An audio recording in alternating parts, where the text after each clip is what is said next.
जप का वास्तविक महत्व क्या है? पहला सुनिए सुनिए क्वेश्चन सुनिए थोड़ा।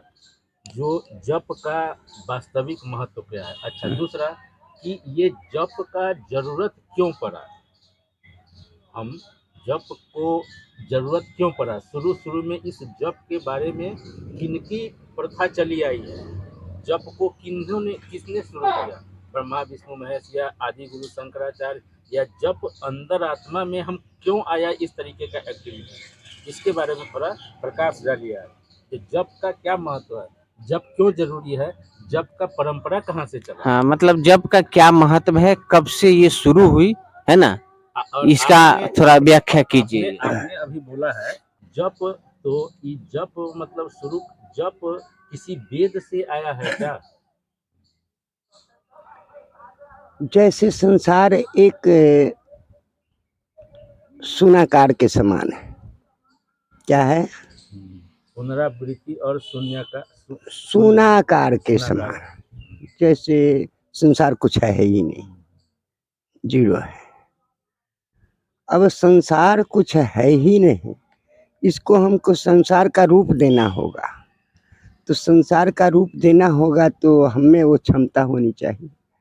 हमें वो क्षमता होनी चाहिए जो निरंजन निराकार में रमन करने वाले महाप्रभु हैं, जो सर्वत्र समान रूप से स्थित हैं। उन्हीं के द्वारा ये जप का एक आभास कराया गया है, एक अनुभव कराया गया है। जैसे हवा अगर चल रहा है तो इस हवा में किसी न किसी प्रकार का शब्द छिपा हुआ है। वो दूसरा किसी प्रकार का शब्द नहीं छिपा हुआ है, वो ब्रह्म शब्द छिपा हुआ है। उसी ब्रह्म शब्द के द्वारा मंत्र, उसी ब्रह्म विचार के द्वारा यंत्र, उसी ब्रह्म विचार के द्वारा तंत्र, सारे क्रिया का निर्माण किया गया। अब श्रीमन नारायण के नाभि से कमल, कमल से ब्रह्मा, ब्रह्मा के मुख से ब्राह्मणों की उत्पत्ति बताई जाती है। चलो इसको यहीं पर रखो। जप किसने आरंभ किया? तो नारद इत्यादि तो ये सब इधर आए हैं, इन सब का प्रादुर्भाव तो इधर हुआ है, इन सब का जन्म संस्कार तो इधर आकर के हुआ है। तो श्रीमन नारायण के नाभि से कमल जब निकला तो कमल से ब्रह्मा जी का प्रादुर्भाव हुआ।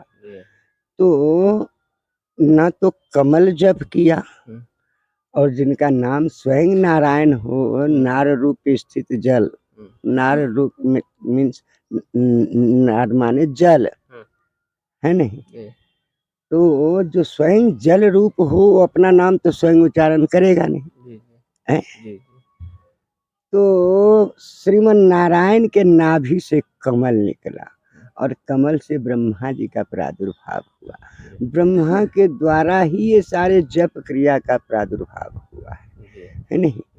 जब ब्रह्मा जब नाम जपने का उनको प्रक्रिया अनुभव कराया गया, ब्रह्म शब्द जैसे हवा चल रहा है, इस हवा में कुछ न कुछ शब्द आ रहे हैं, नाना प्रकार के शब्द आ रहे हैं, है नहीं?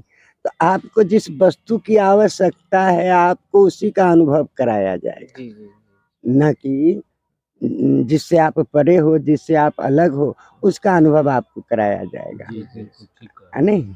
जिस चीज की आपको आवश्यकता है, जिस चीज में आप पड़े हुए हो, जिस चीज का आप खोज कर रहे हो, उसी का अनुभव आपको कराया जाएगा। जैसे कि मेरे सीना में एक बार दर्द हो गया, अब बाबा जी आदमी पैसा नहीं, कौड़ी नहीं, तो राम जी के बाजार में दौड़ा दौड़ी कौन करे?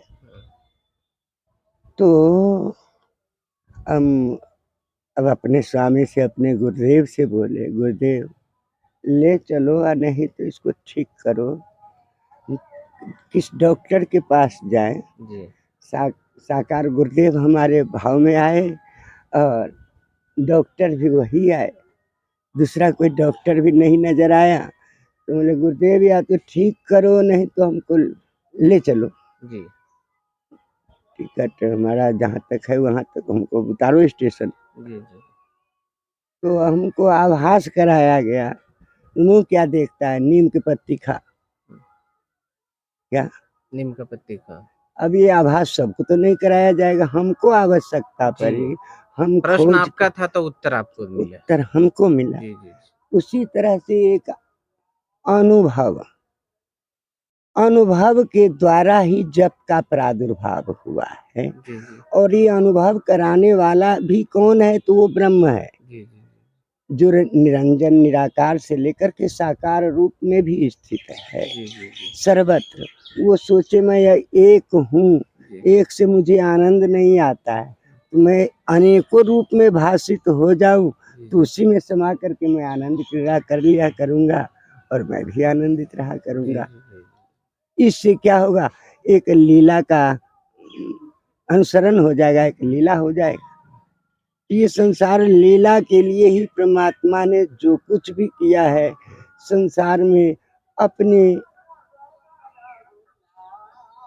पराकाष्ठा को दिखलाने के लिए, जो देखो मैं हूँ, आपका उपार्जन इसलिए कर दिए हैं, जो तुम अगर संसार में आना चाहते हो, कीड़े मकोड़े बने हुए हो, तुम अगर इस संसार के अनुभव को जानना चाहते हो, सांसारिक गतिविधि को जानना चाहते हो, तो तुमको मैं मनुष्य बनाता हूँ, और मनुष्य बना करके तुम मुझे जानने का चेष्टा कर लोगे तो सब कुछ जान लोगे।